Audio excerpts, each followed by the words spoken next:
Ager's Scepter is a new exotic released in Season of the Lost and Destiny 2. It is the first and only stasis trace rifle, and with its catalyst being released, it becomes an amazing crowd control weapon, and I'd like to go over in detail and also give a build at the end. Starting off with how to get this exotic, you need to do the quest line given by Marasov. It just involves you running around doing some things for her. If you need a guide, there are plenty out there. And then in order to get the catalyst, it is a random drop from Astral Alignment. Now we are going to break down the perks on the weapon and include numbers. Thanks to Pippin with his massive Destiny 2 data compendium that will be linked in the description. First up, we have Rhaega's Refrain. Stasis Final Blows transfer ammo to this weapon's magazine from reserves. This is at 10 ammo per stasis kill, and it's from abilities or the weapon, or even from a heavy stasis weapon like Reed's Regret. Then we have the main exotic perk, Ager's Call. Final blows with this weapon generate a slowing burst around the defeated target,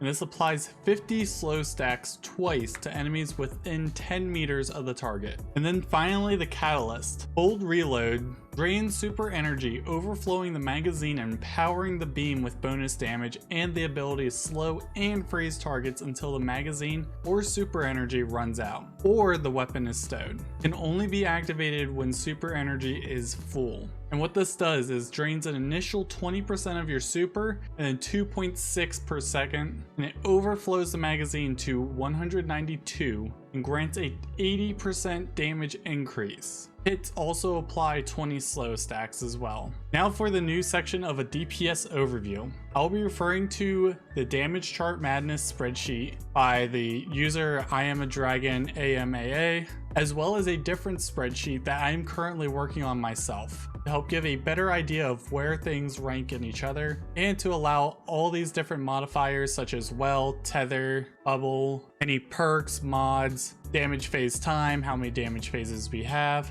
I will probably work on a different video just showcasing all the math, that way I don't drag it down here. But my spreadsheet will be linked down below, and you're free to take a look at my math and everything and let me know if there's anything wrong. Now starting off with the numbers here, for the base form, the average DPS is 7.2k, the total damage is 208k. For the supercharged version, Ager's Scepter does 17k DPS and 218k total damage. But for the supercharge, we are only taking in effect the one magazine that it has. When taking into account well and tether, Ager's Scepter ranks 33rd in total, which isn't entirely accurate as I'm not done adding things yet, and 18th out of all the exotic weapons. And now it's time for the recommended mod choices. I'm going to briefly go over any mods that I would actually see use in, and I'll briefly go over them all. For the head, we have Trace Rifle Ammo Finder, increases your chance of finding special ammo while you have a trace rifle equipped. On the chest, I'm always going to mention the resistance mods because they are extremely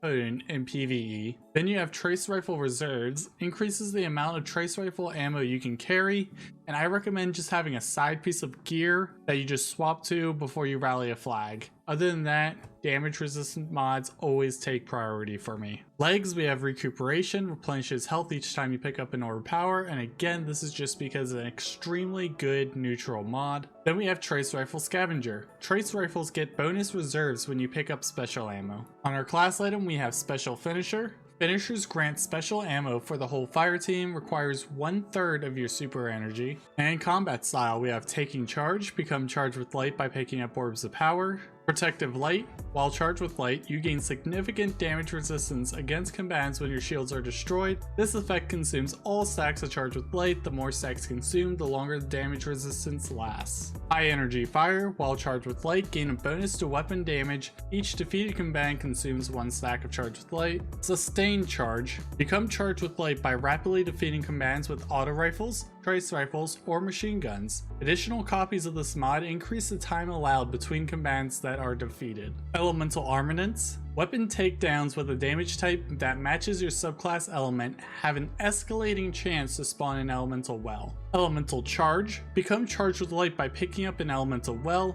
If the elemental well's type matches your subclass element, you gain 2 stacks of charge with light instead. Font of Might. Picking up an elemental well that matches your subclass energy type grants a temporary bonus to weapon damage of that same elemental type. Seeking Wells. Elemental wells you create will move across the ground toward nearby players. And Well of Restoration. Picking up a stasis elemental well grants you additional energy for your ability that has the lowest energy. Multiple copies of this mod increase this effect. You can also use Bountiful Wells. Elemental well mods that cause you to spawn elemental wells can now stack, spawning additional wells for each copy of the mod you have equipped. Now I'm going to talk about the viability for the weapon. For the pros, it makes you a walking freezer, and it does that so well and makes ad control a breeze. You'll be freezing your enemies left and right, and especially combined with other stasis subclasses such as Shadebinder with Ice Flare bolts. Yeah, everything's frozen. The damage in supercharged mode is very respectable, and the calcs earlier don't even take the bonus freeze shatter damage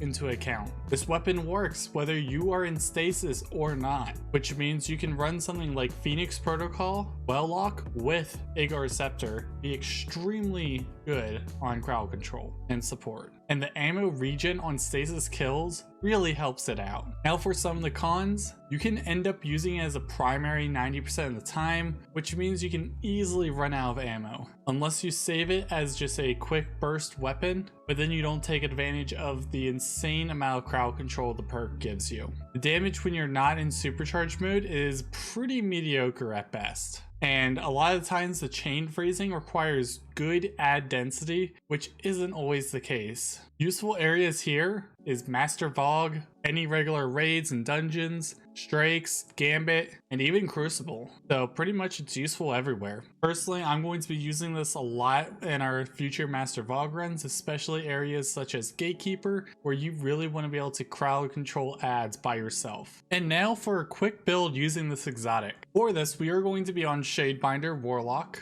Abilities are up to you. I prefer Glacier Nade. Aspects are going to be Bleak Watcher and Glacial Harvest. Our fragments are going to be Whisper of Torment, Whisper of Impetus, Whisper of Bonds, and Whisper of Chains. Our exotic armor is going to be the Stag. On our helm, we're going to want Void with Dynamo and Protective Light. Our gloves, we are going to want Double Grenade Kickstart with Elemental Shards. Our chest, we're going to want whatever damage resistant mods we'd like and Font of Might. Our legs are going to want Recuperation, Trace Rifle Scavenger, and Font of Wisdom. And our bond is going to want Double Utility Kickstart with Elemental Charge. And then our weapons are going to be Ager's Scepter, Frozen Orbit, and Reed's Regret. Now for some gameplay tips. Standing in your rift gives you resist ×2 to you and your allies, and freezing a target or throwing down your Glacier Nade gives you another layer of resistance as well. Bleak Watcher is insanely potent in freezing your enemies alongside Ager's Scepter. Your melee instantly freezes anything, which helps provide shards for Charge with Light and stasis damage boost, and it reloads all your weapons. And Healing Rift allows you to safely take damage while proccing Whisper of Torment reliably. And all this together just helps you be very balanced in the way Ager's Scepter works. This build is meant to boost Ager's Scepter. This isn't a normal stasis turret build where you would stack something like Taking Charge with 4 times firepower. This is something I would consider for newer players that want a bit more of a safe build, as the Stag is extremely potent and I can't wait to test it out in Grandmasters this week. Thanks for watching all the way through. I hope you guys are enjoying these guides on how to use exotics, the overview with a quick build, and let me know if there's any exotics you'd like me to cover next, or if there's any type of content you want me to cover. I hope you guys have a great week, and I'll see you guys next time.